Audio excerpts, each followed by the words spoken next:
Assalamualaikum warahmatullahi wabarakatuh. Kami dari kelompok 3 mau presentasikan pertemuan 6 yaitu tentang diagram.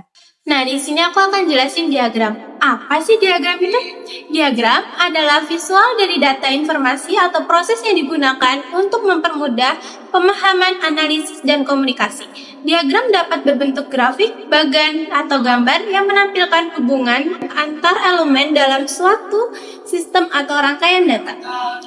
Diagram juga bisa digunakan di berbagai bidang seperti matematika, ilmu komputer, bisnis, teknik, dan pendidikan untuk menjelaskan informasi yang kompleks dengan cara yang lebih sederhana dan mudah dipahami. Nah, di sini juga ada 4 fungsi diagram, teman-teman. Yaitu yang pertama, menyederhanakan informasi kompleks.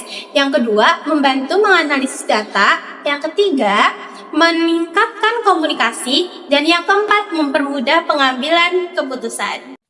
Diagram ini juga ada jenis-jenisnya yaitu teman-teman, yaitu yang pertama ada diagram lingkaran, yang kedua diagram garis, yang ketiga diagram batang, yang keempat diagram batang daun, yang kelima diagram radar, yang keenam diagram batang garis, yang ketujuh diagram bar, yang ke-8 diagram area, yang ke-9 diagram scatter, yang ke-10 diagram stok, yang ke-11 diagram surface, dan yang terakhir diagram bubble, teman-teman. Yang pertama, diagram lingkaran. Diagram lingkaran dapat disajikan dalam bentuk persentase atau derajat.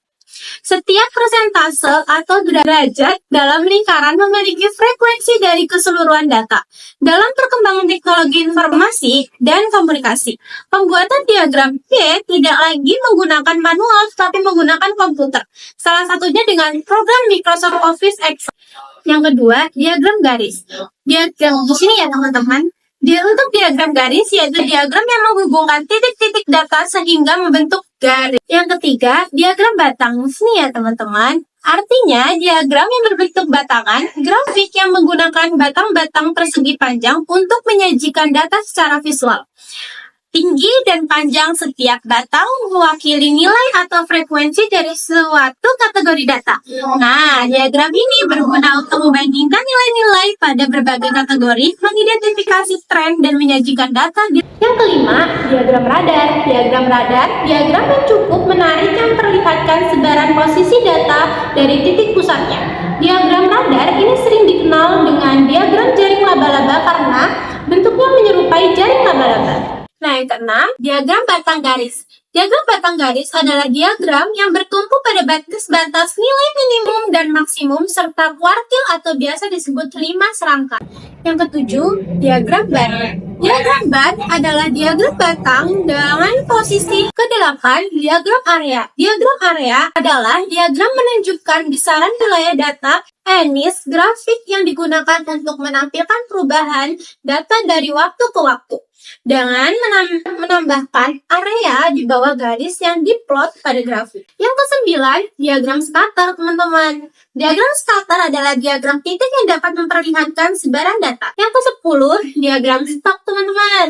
Diagram stok adalah diagram yang menampilkan 3 hal, misalnya harga terendah, rata-rata, dan minim.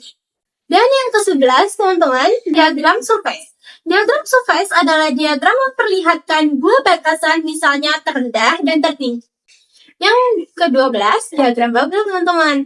Diagram bubble adalah diagram yang mirip dengan scatter, tetapi bentuknya bergelembung. Nah, selanjutnya, jika kalian mendapatkan soal seperti ini dan diperintahkan untuk membuat diagram seperti diagram batang, bar, scatter, garis, radar, dan lingkaran, kalian bisa langsung membuatnya di Microsoft Excel dengan tutorial yang selanjutnya akan dijelaskan.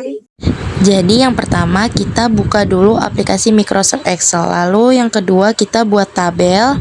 Setelah membuat tabel, kita blok tabel tersebut, lalu jangan lupa klik kotak di kanan bawah. Lalu setelah ada pilihan beberapa tabel, kita buka chart. Setelah kita klik chart, lalu ada beberapa pilihan tabel. Lalu setelah itu kita klik aja yang ada tulisan more. Kalian akan ditampilkan beberapa diagram, dan diagram ini akan kalian masukkan sesuai dengan soal-soal yang kalian dapatkan nantinya. Jadi cukup sekian presentasi kita dari pertemuan 6 yaitu tentang diagram. Wassalamualaikum warahmatullahi wabarakatuh.